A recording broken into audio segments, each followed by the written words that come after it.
me Sayyid Muhammad Hassan Reza from mathemath.com. Let's start with question number 2 of exercise number 1.2. The statement of the question is, if 82% of the houses have a television, what percentage does not have?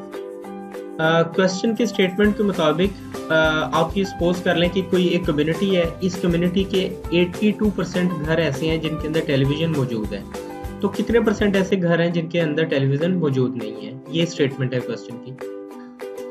अब हम ये suppose कर लेते हैं कि उस community के अंदर 100% जो है वो घर मौजूद हैं। 100% में से स्टेटमेंट के मुताबिक 82% जो घर हैं ऐसे, इनके पास टेलीविज़न मौजूद है। तो 100 माइनस 82 ये आपके पास 18%, यानी 18% ऐसे घर होंगे जिनके पास जो है वो टेलीविज़न मौजूद नहीं होगा। अगर आपको किसी भी जगह कोई प्रॉब्लम आ रहा है तो आप हमसे जो है ना वो किसी टाइम भी कॉन्टेक्ट कर सकते हैं। Thank you very much.